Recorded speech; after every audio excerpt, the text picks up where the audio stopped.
Looks like the crew died in midair and the helicopter simply crashed because there was nobody there to fly it. The onboard computer was a little luckier. I wonder if there's anything useful here. Ah, there's something. A map of the area with certain locations marked. That should come in handy.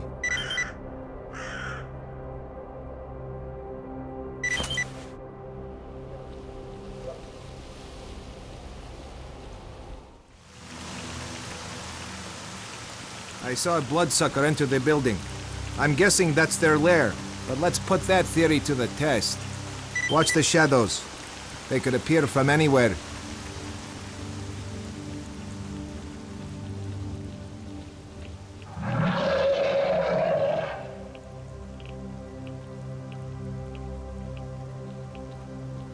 Did you hear that? Never mind. I must be hearing things.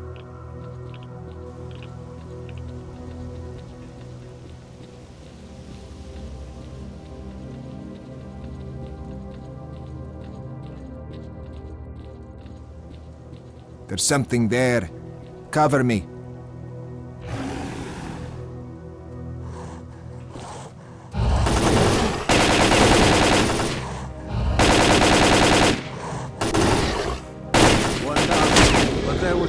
so watch out.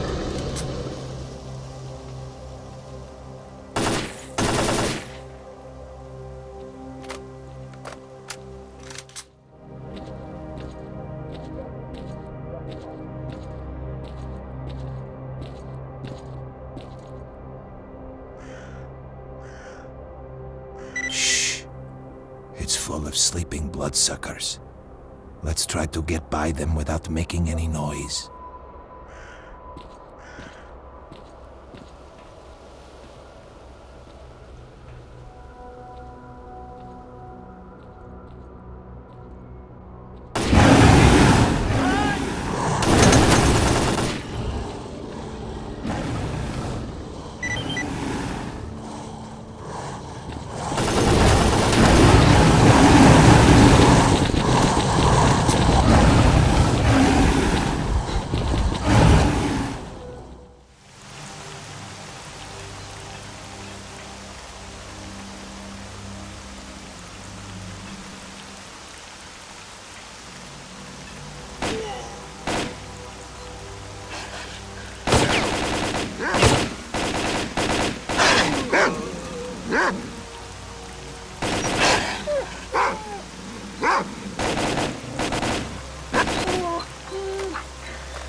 Leave here, man.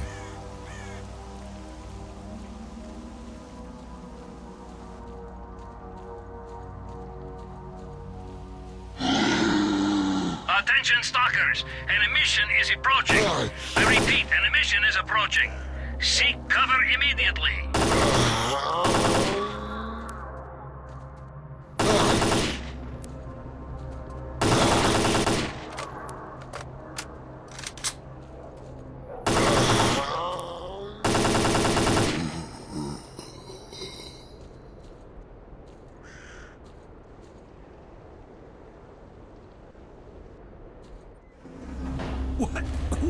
Watch out! Controller!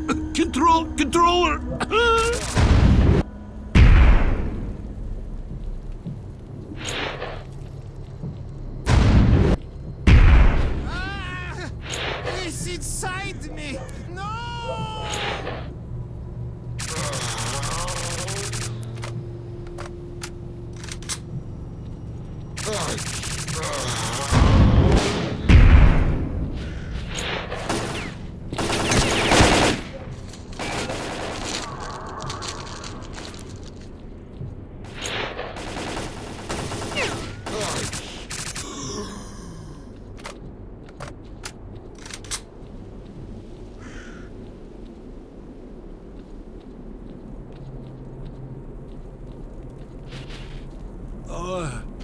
Impossible. Terrible. Man, my head is killing me. What is...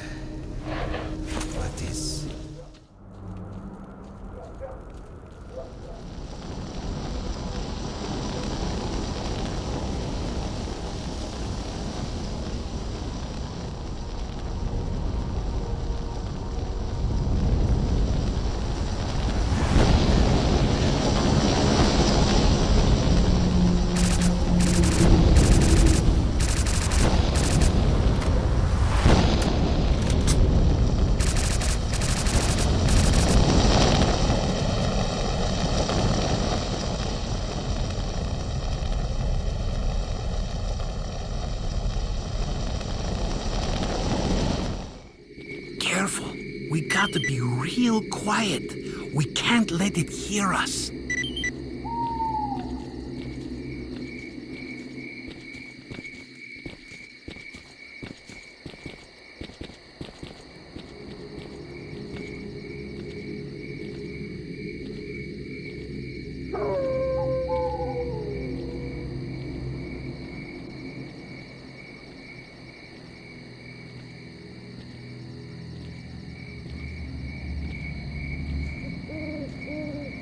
We're there. It's close. I can sense it. If you see it, aim for the head. Don't get too close, though. Chimeras can smell you a mile off, even when they're sleeping.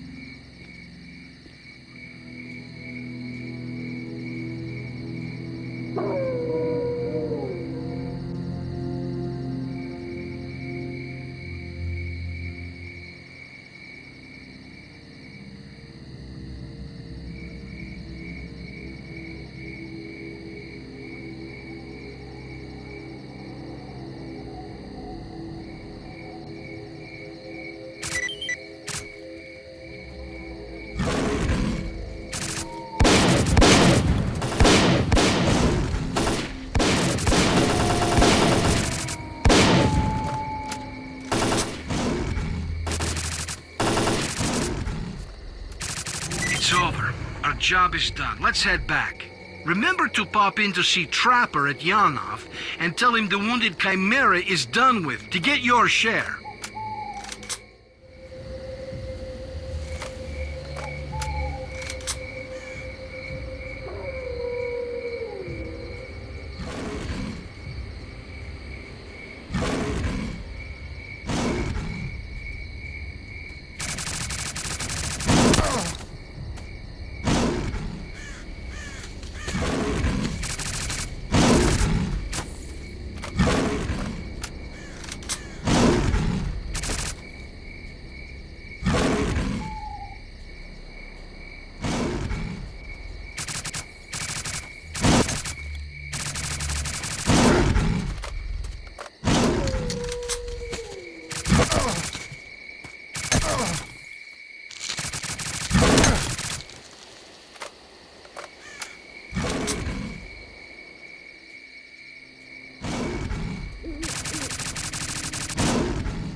As a reward for successfully completing his investigation, Dektyrev was offered a promotion to colonel and the position of mission coordinator. He declined the opportunity to work at the HQ and submitted a personal request to be sent to the zone as the USS Permanent Observer. The information about the development of Psy devices obtained by Dektyrev alerted USS commanders. All the information gathered on X-designated laboratories was removed from military archives and filed as top secret. All personnel working in the zone were ordered to prevent the disclosure of information about the laboratories at any cost. Several experimental samples were made on the basis of technical documents for Item 62. Following a set of test trials, it was decided not to go ahead with large-scale deployment of the weapon due to the high cost of ammunition. Nonetheless, it would be reasonable to assume that further development of the Gauss rifle is ongoing. Sultan and his gang left the Skadovsk to do their shady business elsewhere after their attempts to capture the ship failed. The ensuing feeling of relative safety among stalkers led to a massive increase in the number of artifacts sold to Burer, causing his business to boom, while the formerly quiet Skadovsk bar became as popular as the famous 100 Rads bar, despite being almost in the center of the zone. Following the destruction of the Bloodsucker lair, it's unlikely that anything could significantly change the state of affairs on the Skadovsk. The old ship became a temporary center of stability in the ever-changing world that is the zone. A fragile balance was reached between freedom and duty squads at Yanov Station. Tired of the endless struggle, fighters of both factions started leaving their squads and joining the Free Stalkers. The scientific expedition, organized by Professors Herman and Ozersky, was a success. The data they collected facilitated the development of groundbreaking medicine and technology, which prompted the Ministry of Education to allocate additional funding for researching the zone. Gary's stories about the Army's struggle against the dangers of Pripyat encouraged stalkers to explore the ghost town. Despite the constant monolith attacks, stalkers managed to secure the former army camp, which they used as a base to launch raids deep into the city, making slow but steady progress. The legend of the Oasis stopped being a legend. The identity of those who managed to find a way to the secret anomaly became an increasingly regular topic of conversation among stalkers. Despite this, the number of adventurers trying to find it remained high, something the bandits were quick to take advantage of, with constant offers to lead stalkers to the Oasis, which usually ended in muggings at a safe distance from stalker camps. Organized mercenary squads continue to be active in the zone. Their interest in the secret laboratories is becoming increasingly difficult for USS operatives to ignore. Attempts to establish the identity of the client who hired the mercenaries proved unsuccessful. The area around Yanov Station continues to attract growing numbers of stalkers. The lack of dangerous mutants and abundance of anomalous areas have led to the area being referred to as a treasure trove, with increasing regularity. Zulu returned to duty's main base at the Rostock plant. Nobody knows what he discussed with the leader of duty, General Voronin, but several days later he was spotted at the head of a large squad on its way to the center of the zone.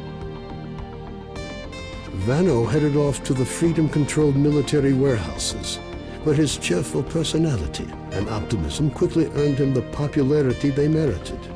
Ultimately, he took charge of a small group of researchers involved in investigating anomalous areas. A new group appeared in the zone. They are well trained, but their objectives are not known. Rumors say they used to be monolith fighters. Their leader is known as Strider. Senior Lieutenant Sokolov continued to take part in flying missions over the zone. During one such recon flight over Limansk, his aircraft was shot down by mercenaries. 2 weeks later, he was picked up by a patrol near the cordon. Within a month of his rescue, Sokolov had left the Air Force, joining a civil airline instead. Owl established contacts with clients outside the zone. He trades in information, and if rumors are true, there are regular reports sent directly to the USS. A group of stalkers was forced to seek shelter on Noah's old barge during a particularly powerful emission. When the barge was attacked by a horde of Snorks afterwards, stalkers were forced to concede that the barge was as good a defense against mutants as anything they'd seen.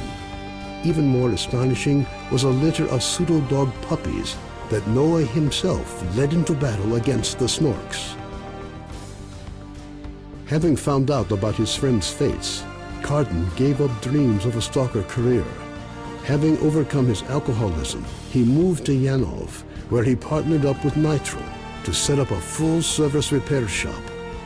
Both technicians gladly devote all their spare time to building a vehicle that could operate in the zone. S.T.A.L.K.E.R passed on the information he obtained on his trip to the Chernobyl NPP to the USS commanders. This prompted the government to create a scientific institute for research of the Chernobyl anomalous area.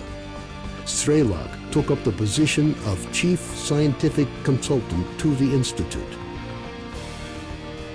When Colonel Kowalski, commander of the Stingray Group, returned from the zone, he was forced to explain the reasons for the failure of Operation Fairway. Following a dragged-out investigation and the brass's failed attempt to make him the fall guy, the colonel was finally given an honorable discharge.